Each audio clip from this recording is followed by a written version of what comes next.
Udumo kuNkulunkulu kweliphezulu nokuthula emhlabeni kubantu abathokozelwa nguye. Babunzibandwa kubingelela ndlalifa izulu. Ngithi uJesu Kristu inkosi. Siyambonga-ke, siyamdumisa uNkulunkulu wethu kakhulu namhlanje ukuba aphinda sihlanganise usuku-ke lwangolesihlanu. Usuku kusasa ngokudinwa inkosi kuqala imvuselelo eGoli eGauteng. Emva kwale nkonzo nje amabombo sobe sesiwabhekisa khona. Siyambonga uNkulunkulu ngemkhulekweni enisithwele ngayo. Udumo lonke maluye kuye, anibusise, anandisele kakhulu, aninikeze lokho enikudingayo nisekulo mhlaba, kakhulu nikungene ezulwini ngosuku lokugcina. Siyambonga kuNkulunkulu, uNkulunkulu wethu luthando, uNkulunkulu wethu nesihawu, uNkulunkulu wethu umnene. Ungambala umthini ngeke umqede. Uyikho konke kubo bonke. Siyambonga kakhulu. Ngicela ukuthi-ke siguqe sikhuleke singene enkonzweni yethu yosuku lwanamhlanje. uJesu Kristu inkosi.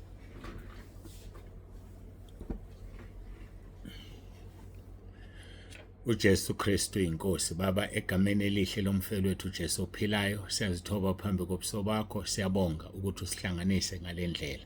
Ngiyacela ukhulume Nkosi uzambule, khuluma Moya Ongcwele, khuluma silalele, usebenzise lo mzimba ngegama elinamandla lenkosi yethu uJesu Kristu ophilayo. uJesu Kristu inkosi. uJesu Kristu inkosi. uJesu Kristu inkosi. Amen.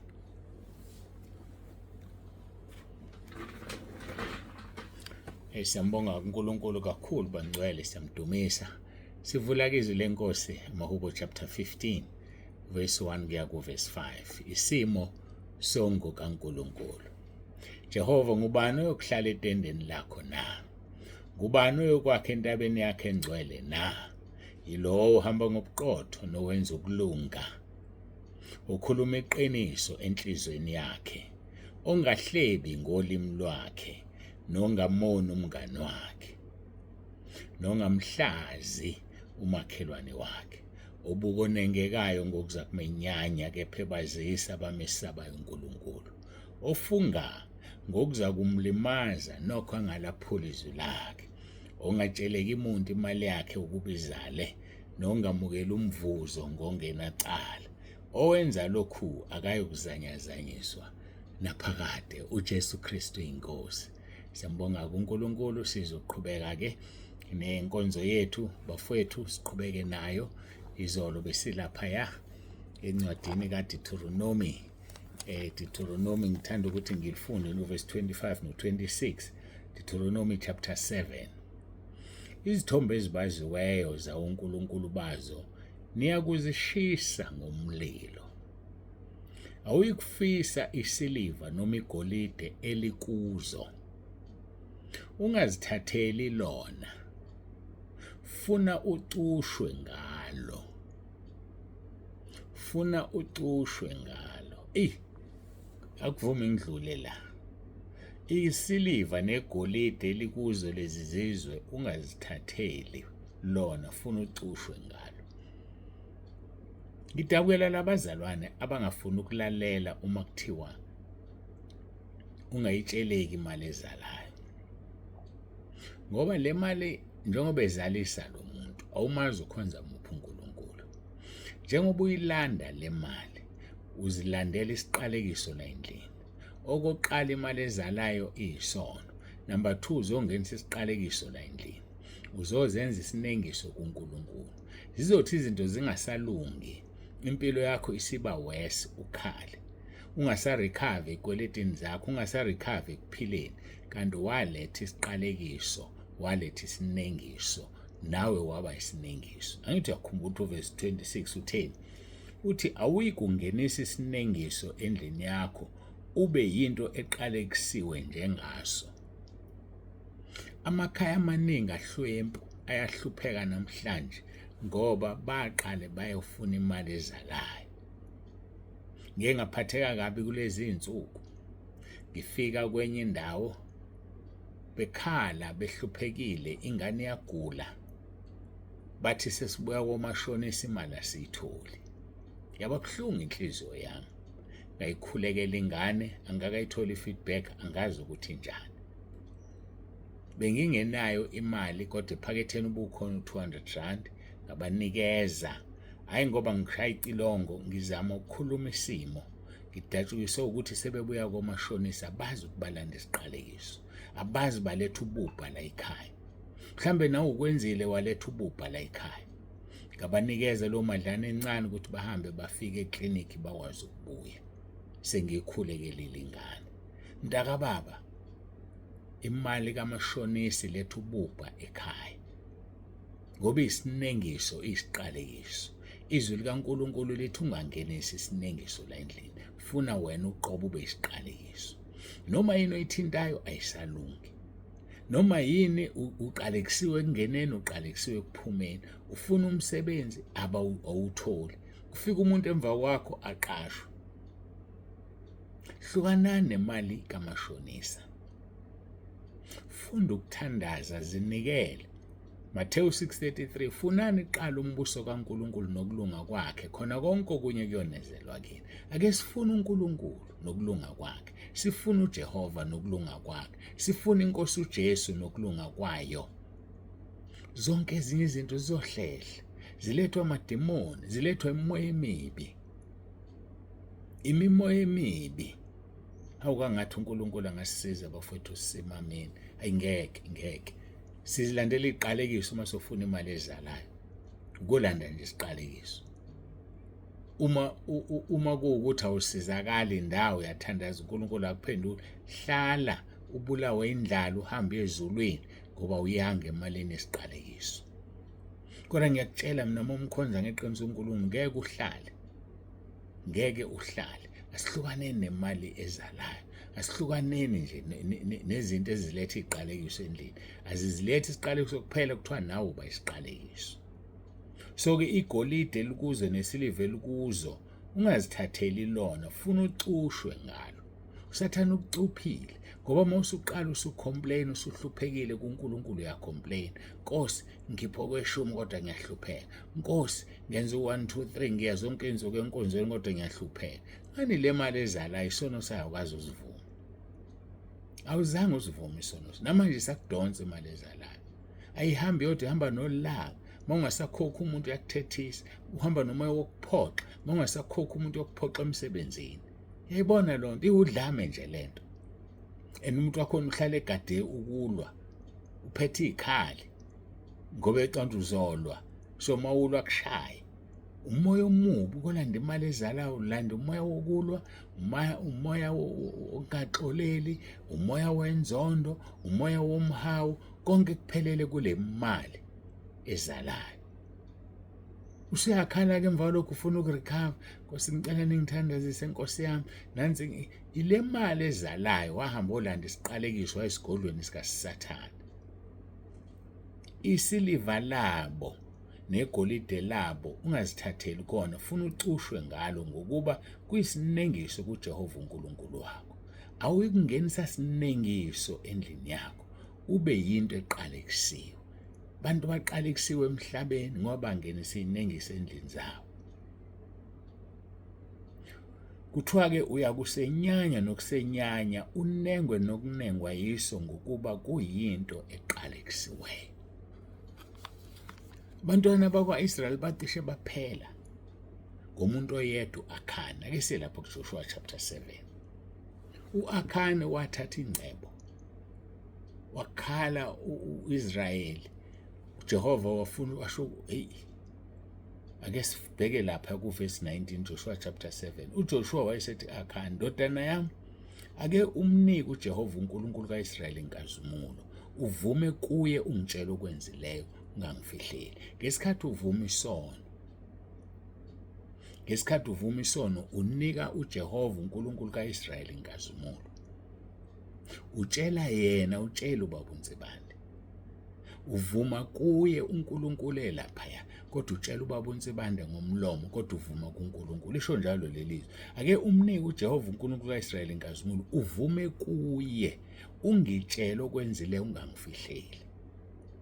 Akhani wamphendula uJoshua wathi, kuyiqiniso ngonile kuJehova uNkulunkulu kaIsrayeli, ngenze ukuthi nokuthi.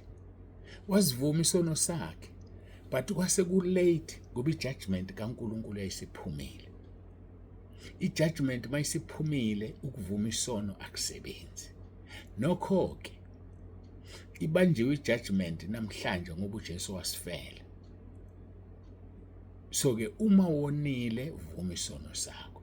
Awubheke ukuthi akhani kwenzakalani ngenxa yokweba, ngenxa yokungenisa isinengiso esizweni sakwa-Israyeli, ngenxa yokungenisa isinengiso endlini yakhe. Masiqhubha verse 21 usiyasho ukuthi kuyiqiniso ngonile kuJehova uNkulunkulu kaIsrayeli ngenze ukuthi nokuthi ngabona empangweni ingubo enhle yaseShineyari namashekeli angama200 esiliva nesigaxa segolide esinesisindo esingamashekeli angama50.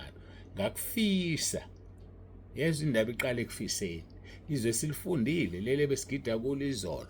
Deuteronomy chapter 7 lithi ungafisi. Uthi ke ngakufisa, ngakuthatha.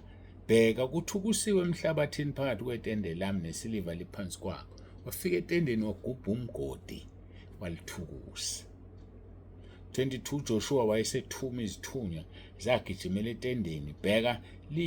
Bheka kwakuthukuswe etendeni lakhe isiliva liphansi. Verse 23 zakukhipha phakathi kwetende zakuyisa kuJoshua nakubo bonke abantwana bakwa-Israyeli.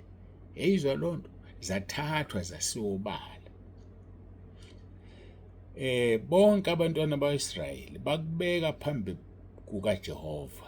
Verse 24 Joshua nabo bonke abakwa-Israyeli benaye bamthatha u-Akhani indodana kaZera nesiliva nengubo nesigaxa segolide namadodana akhe namadodakazi akhe nezinkabi zakhe nezimbongolo zakhe nezimvu zakhe netende lakhe nakho konke nakho bakukhuphulela esigodini sase-Akhori. Yasizwe isigwebo sokuthatha into eyisinengiso. Asigcini kuwe sidlulele emndenini wakho. Asigcine emndenini wakho sidlulele emfuyweni yakho. Bekuyokusiza yeke isinengiso. Banye barobha ugesi sikushilo lokho. Banye barobha amanzi. Banye barobha lekha nalokho kuyisinengiso kuJehova. Khiphani izinengiso endlini zenu uthola uxolo. Akhana akalitholanga. Verse 25 uJoshua wayesethi usihlupheleni na? uJehova uza kukuhlupha namuhla. Sigwebo sika Akhani ngenxa yokuthatha ukuqala ekusikweni. Usihlupheleni? Jehova uzokuhlupha namuhla. Bonke abakwa-Israyeli bamkhanda ngamatshe, babashisa ngomlilo, babakhanda ngamatshe. Nkosi yami, poor children, izingane Nkosi yami ezingazilutho. Ubaba wonile sezikhandwa ngamatshe ziyashiswa. Nkosikazi engazilutho, ubaba wonile sezikhandwa ngamatshe ziyashiswa. uNkulunkulu esimkhonza ufuna ukwesatshwa. Mesabeni uJehova Sebawuthi. Imisebenzi yakhe mkhulu, mesabeni. Usihlupheleni na kubuza uJoshua? uJehova uza kukuhlupha namuhla. Bonke abakwa-Israyeli bamkhanda ngamatshe, babashisa ngomlilo, babakhanda ngamatshe. Verse 26 bamisa phezu kwakhe inqwaba yamatshe isekhona nanamuhla. uJehova waphenduka entuthelweni yakhe enkulu. Ngoba sebenzeni bamkhande ngamatshe. Jehova wayesephenduka. Iyodwa into ezokwenza aphenduke entuthelweni yakhe, vuma isono sakho sokuthi ungenise isiqalekise endlini. Vuma isono sakho. Abanye balale nentombi phezu kombhede womshado nonkosikazi. Nkosikazi engekho, walala nentombi embhedeni yakho. Abanye bangenisa amadoda embhedeni wabo womshado nendoda engekho. Ngcolile lo mbhede, isinengiso. Yodwa into ezongcwelisa, vuma isono sakho ungcweliswe lo mbhede. Vuma isono sakho. Banye batsheleke izitsha kwamakhelwane kunomsebenzi, zibuya nesinengiso lezitsha, zisinengiso la endlini. Akusalungi lutho, akuhlangani lutho. Wahamba wayolekelela kubongwa amadlozi. Inqwaba yamatshe isekhona nanamuhla. and okukhombisa ukuthi ikhona inqwaba yamatshe ukuthi sisakhuluma ngaye uAkhani esesivume kahle kangaka isono sakhe. Masimbonge uNkulunkulu thina ukuthi sisesikhathini senkosi uJesu lapho uzivuma isono sakho siyathethelelwa. uAkhani esesivumile isono sakhe, esemnikile uNkulunkulu inkazimulo, esekhulumile konke, washiswa wakhandwa ngamatshe nomndeni wakhe ongazi lutho. Bamisa phezu kwakhe inqwaba yamatshe isekhona namuhla. uJehova waphenduka entuthelweni yakhe enkulu. Ngalokho igama laleyo ndawo laqanjwa ngokuthi isigodi sase-Akhori kuze kube namuhla. Isigodi sase-Akhori la kwashiswa khona u-Akhani. Mntaka baba, washiswa u-Akhani. Nawe uzoshiswa esihogweni. Susa into eqale kusiwe. Vuma izono zakho. Cela intethelelo kuNkulunkulu. uNkulunkulu akusize. Umphumela wokungenisa isiqalekiso endlini ubuhlungu. Umphumela wokuhlalisa isiqalekiso nawe ugcina isiqalekiso ubuhlungu ngoba kuchaphazeleka izingane, kuchaphazeleka abantu abangazi lutho kanti wena uyazi. uNkulunkulu akasizeni bafowethu. uNkulunkulu ufuna ukwesatshwa. UNkulunkulu ophilayo, uNkulunkulu ojezisayo. Akasifuni isiqalekiso, akayifuni into engcolile, akayifuni into enyanyekayo. Ufuna umuntu obuka onyanyekayo ngokuza kumenyanya, kodwa ebazisa abalesaba igama lakhe, ebazisa abamesabayo uJehova. Siyambonga uNkulunkulu soyibamba siphethela inkonzo yethu. uNkulunkulu akubusise usalalela. Uvula iwardrobe wakho ubheke, ungena endlini yakho uguduze, shona egaraji yobheka, bheke emotweni izinto ezibekile noma ozifihlile zinjani, ziqhamukaphi. Akusona isinengiso na? Usungaze ungene ku-accident yemoto ngoba uhlalisele into eyisinengiso, ngoba uhlalisele ithaya walintshontshelwayo. Imoto yakhe ihamba ngamathaya omtshontshwa. Uyakhala mayisilimele, uyakhala mayisenza ingozi. Bonga nje ukuthi uyaphila. Hamba uyithoba kuNkulunkulu. Likhiphe ithayi lakho. Hamba uyothenga elinye, lishiswe. Siyashiswa isinengiso. uNkulunkulu akubusise. uNkulunkulu abe nawe. uJesu Kristu inkosi. Masiguqe sikhuleke.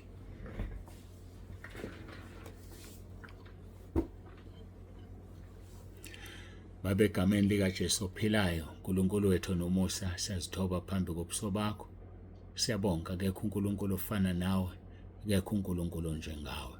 Dumo lonke lungu lwakho lukufanele ikhathi ezingakabikho namanje kuze kube phakade. Sebenza ke uNkulunkulu wethu, sebenza uNkulunkulu nomusa. Siyacela Nkosi ubazwele abantu bakho. Khulume nabo, khomba izinto ezisinengiso endlini zabo, emzimbeni yabo ebazigqokile abanye. Mhlambe iwashi, umuntu ufaka iwashi elisinengiso. Mhlambe kwafona ayisebenzisayo, ifona ayithole ngendlela engafanele, ayithole ngokujola, ayithole ngokwebiwa, ayithenge ebafaneni. Bonakalisa amandla akho Nkosi, sihlukane nezinto ezisinengiso phambi kobuso bakho. Busisa kube yilona loyo ilalele lenkonzo. Dumo lonke silinikeza wena. uJesu Kristu inkosi. uJesu Kristu inkosi. Isho nawe emva kwami uthi uJesu Kristu inkosi. Amen.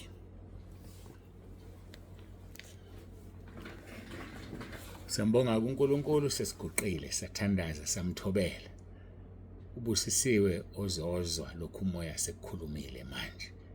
Babunze bantu siyavalelisa uthi uJesu Kristu inkosi. Ngithanda nonke emakhaya.